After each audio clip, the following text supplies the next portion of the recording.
All right. Hopefully you can still hear me just fine. So right now we're in our training site. And so everything we do here won't affect our live site, but it'll look very similar. So I'm in Jennifer's profile right now, and we can see that under the entry exits, we have our HLA demo project, and that's what I'll use. So in your entry, that's kind of what you want to capture at that point in time, right? So as the client presents themselves from basically when you would want to enroll them. But there are some times where the information on the client changes, meaning their income might have increased or decreased, or maybe a case manager was working with them and they applied for maybe some food stamps or help them get into contact to get some SSDI benefits. And so you don't want to go into the entry to make those changes, because what it's going to look like is that when they entered the program, that's the kind of information that they actually had. So if you want to capture that progress, right, that change in income or any of the HUD verifications, that has to be done through an interim update. And interim updates are captured right up here at the top where you have your entry exit tab. Right, so here. And I'm going to minimize the left side here so I can zoom in a little bit. And on the right-hand side, this is where we have our interims. And I love saying that Service Point really likes its pop-ups, right? So you click on the paper and it gives you a pop-up for your interim reviews. And then you can click Add Interim Review. And then you have a type that you would want to select. In this case, you would pick type, but you do have other options here as well. I know some of our programs use annual assessments. All right, so let's just do update for our example. And your review date would just be the date that you're actually trying to capture that new, that change in information. So I can leave that as today's date, but you can, of course, change that. And when you add an interim update, if there was a family attached to the entry, it's going to automatically include them for the interim update. So that is something to definitely pay attention to, especially if someone has left the household at some point in time. You don't want to just automatically add an interim update for everyone. You would want to make sure you're unchecking them before you hit save and continue. Of course, if that ever happens to you and you did include everyone, you can always send us a ticket and we could remove that extra one for you if you're unable to do that. All right, so if I click save and continue, let's go for a little bit. So this is where you have that additional assessment. You're able to update the client location. Housing move-in date is also, that field is also here. You'll see it in the entry as well, but you don't want to update the housing move-in date at entry. That should always be done through an interim update.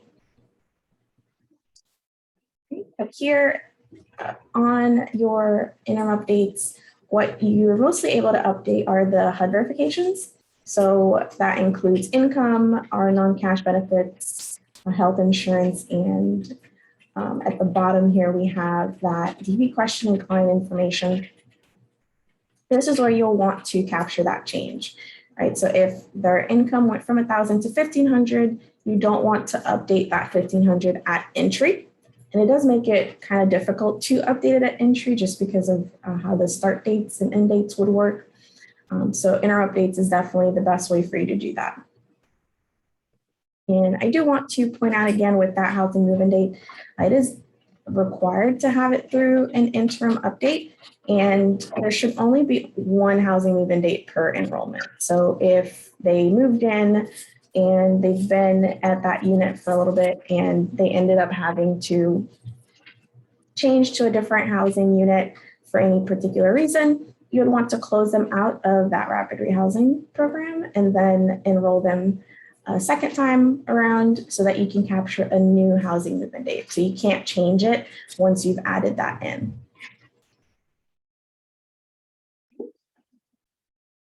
Connie, since I don't do housing move-in dates, if I come across one when I'm doing an interim, How do I continue with that, or do I send a ticket to you all? If you're adding an interim update and the move-in date is listed, as long as you don't change that field, it's not going to affect you. So you don't have to send us a ticket on that. If you see a date in there, don't worry about it. Just update what you need to, and then just hit save and exit. You should be good. Okay, so, but if there isn't a date in there, because sometimes we have updates. So are you talking interims for income? Mm-hmm. If it's if it's just a change, do we not go in and just change the income like we normally do? I guess I'm a little confused on that part. So when you enroll them into the project, right? So you have your entry and then you captured your income there. And maybe a month later or something, the client lets you know that they got better hours or they got a new job and you want to capture that change. That's when you would do an interim update, right? You wouldn't want to go back to the entry to make that. But how you update income doesn't change, right? It's just where you do it has shifted a little bit. Does that clarify it a little bit for you, Sidonia? No, I think I'm still a little confused. So if their income changes after they've had a move-in, is that what you're saying? If their income changes at all, it doesn't always have to be after they've moved in, but it's if there is any change in income after they've been enrolled in the program.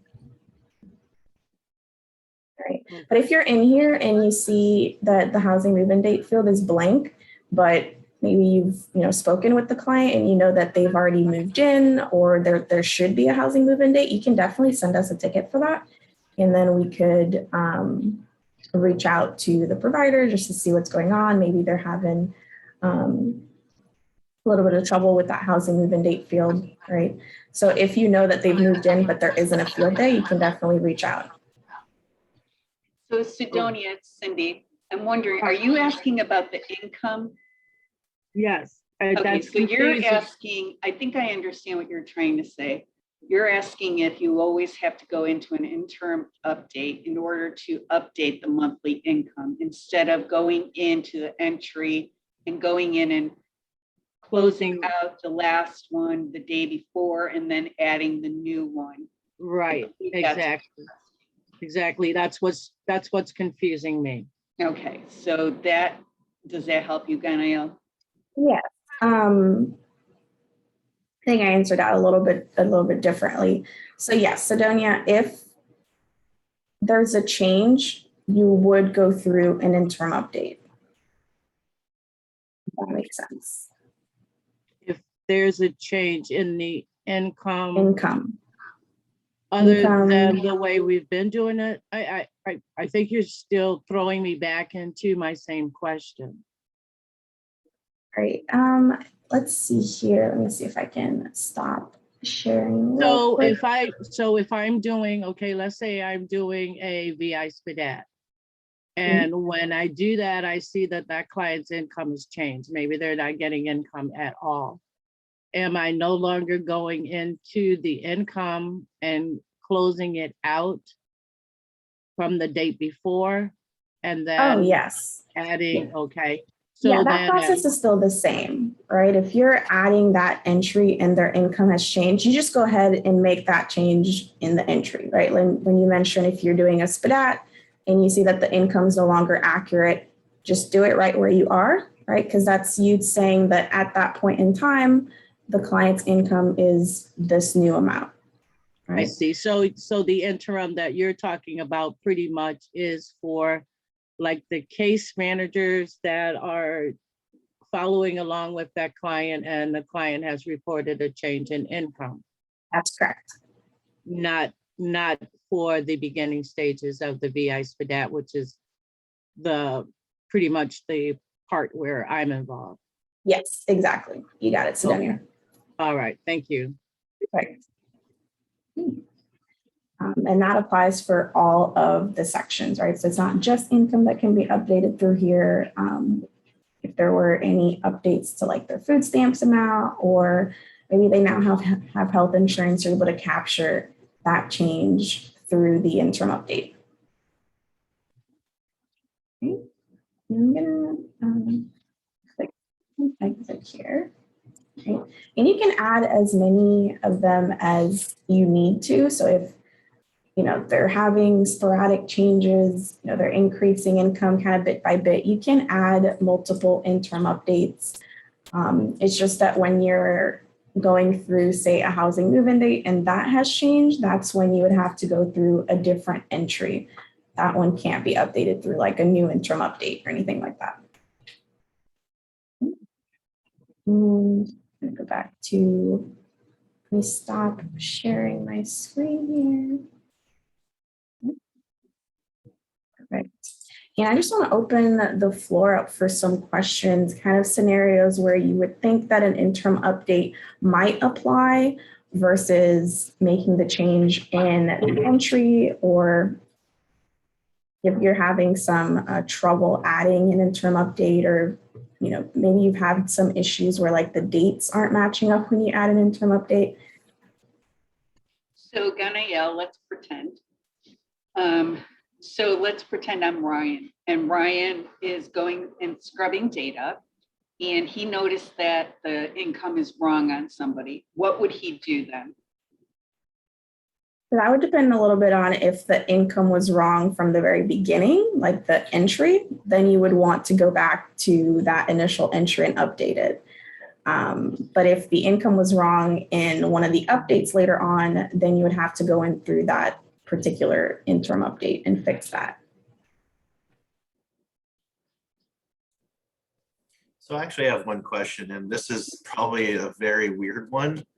What happens if it's like an HLA or HMIS staff that technically has no program entry or exit added, but they updated it just via the profile or summary? Because I came across one today and I don't know what to do with it, because there's no way for, that like particular situation for them to update to where it's kind of, I mean, again, I guess spills over to, our stuff, like where it may add to like our program entry exit technically. Let's see here. Let me kind of pull I that can't up. remember it off the top of my head, which I didn't even think about it until, of course, the notifications came for this coming up in an hour. So. Got So it. Ryan, are you saying that like an HLA staff member updated their income Mhm. and it's not necessarily correct, and you notice that? Well, I mean, what do I do in my situation for that specifically? Because, for us to change, if like, say if I, end dated our income and everything and then updated the figure, then how do I account for that too? Because then it's just going to add an additional interim change in income that, is going to be the same amount, and then it's going to double up. Right? Like, at least in theory. Yeah. Is that amount causing an error in, say, your entry? Is that what you mean? It's causing an error? Yeah. That would you can definitely send that to us, especially since you're not able to remove those, right? So we would kind of have to follow up on that to see if there is supposed to be an entry, because they might have asked to have the entry removed or something like that. And the income is still there because the data is still going to be there even if you remove the entry. And but I was just going to just additionally compound that is like, what happens if, say, like 211 just adds a figure to it, and there's again no program entry exit, like for at least these programs that may just do kind of the simple just screening process as opposed to the full program entry exit, where at least maybe they're just not going through that process. Like, I'm not sure exactly how that would translate to clean data, at least in terms of the data sharing concept of HMIS in the first place. So yeah, so those are really good points. I think if you have the case where there was the data added not associated with an entry, if you can send in a ticket with that, that would help, because obviously you're right, there's a lot that can happen with income. And we do have some especially older programs, like when 211 had HMIS, there are some old client records that they updated some information from, and so they only did like a partial assessment because they don't do the full standard assessment. And even now we do have some programs that do very light touch data work, so we're never going to get the full information from them. The nice thing with the sub-assessments like income, health insurance, non-cash benefits is that So part of it is the big thing about updating it through the entry, the exit, or like the interim is that when you do it, it'll only show you the data up to that point. But you know, when you look at it, they all have like the start date and the end date, and that's really what determines at any given time like what the data is that shows up in a report. So in the case that you provided, just I mean, kind of going off of a hypothetical, because it may not match up right, but like if someone adds, like let's say you have an entry, person has $500, you have earned income of 500, and someone else comes in after and you adds another earned income of like, let's say 600 a month later, it's if the start date and end date don't overlap with like your entry date for what they added, it's not going to affect your data.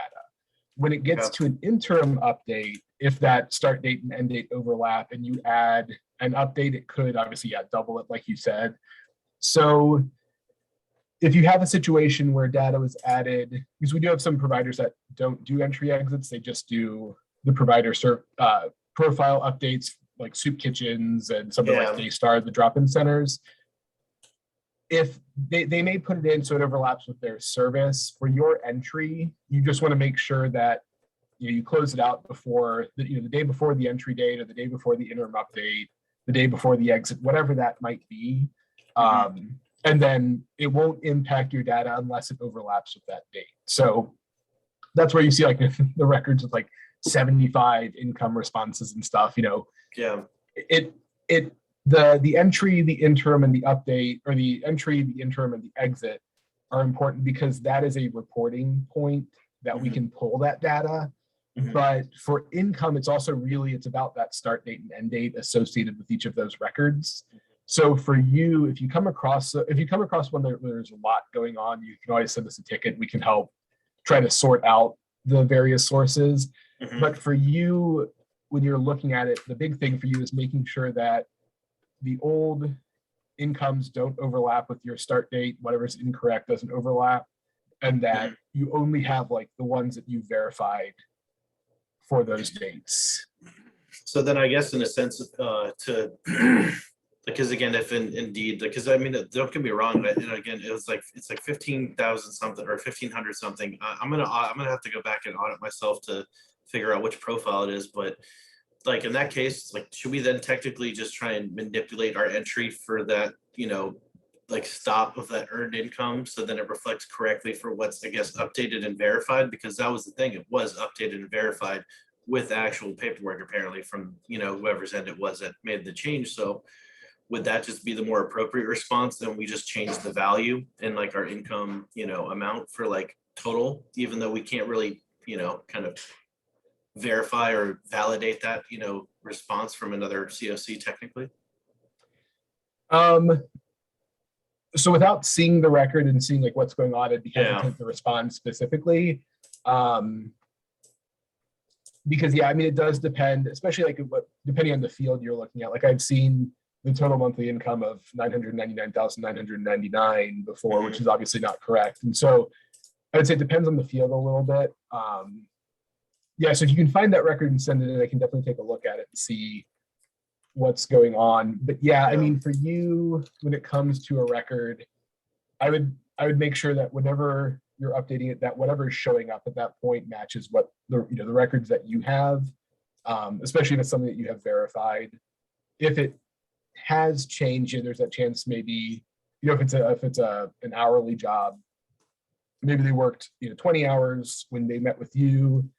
Maybe they went somewhere else in the interim and they were working 30 hours at that point, so their wage was higher, but when they come back to you, it's back down to 20. So I would say I'd make sure for your data that it matches up with whatever information that you have from that client.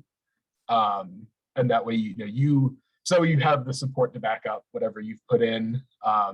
Because we do have agencies that do verify. We have agencies that, it's completely self-report. So it really kind of depends on where it's coming from. But I would also say, if you have any questions about an income situation, definitely send us a ticket. We can help sorted So- out because there can be a lot going on, especially some of the older records. Yeah, so worst case, just at our own discretion, just typically just send an HMIS help desk ticket just to be on the safe side. So that way it can at least clean up other data for COC, other COCs potentially too. Especially if if there's a lot of old data that's still open, it can be a lot to go through and figure out when stuff should be closed out. So we can definitely help with that to help out your data and also other agency data as well.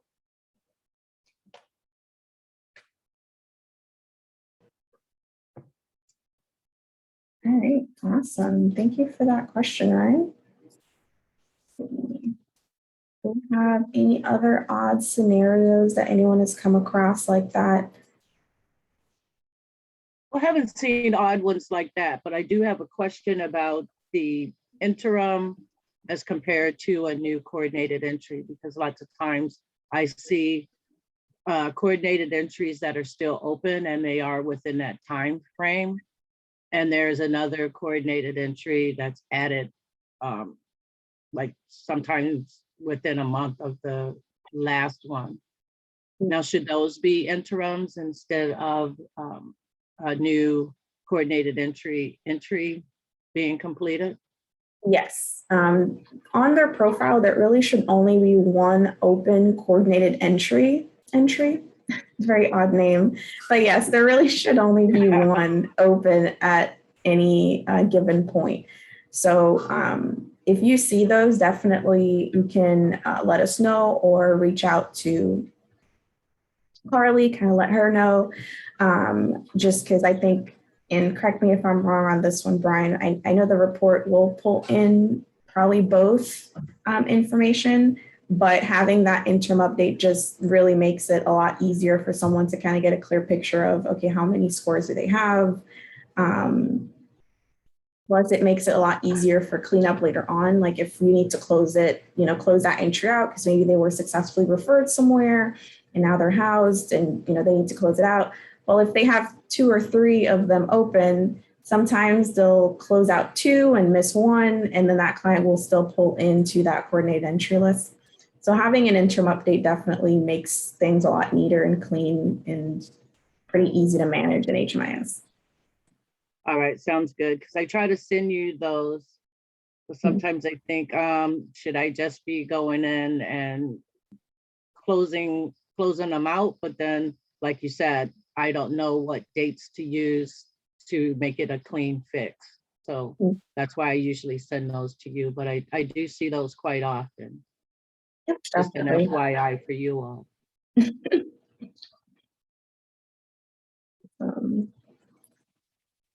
Okay, anything else from anyone? I just want to make sure we're all feeling pretty good and confident with interim updates. I know it's not exactly in your face all the time if you don't go into that entry exit tab. So you might forget it kind of exists, but it is a really important part of HMIS having that interim update to capture those different timestamps of information.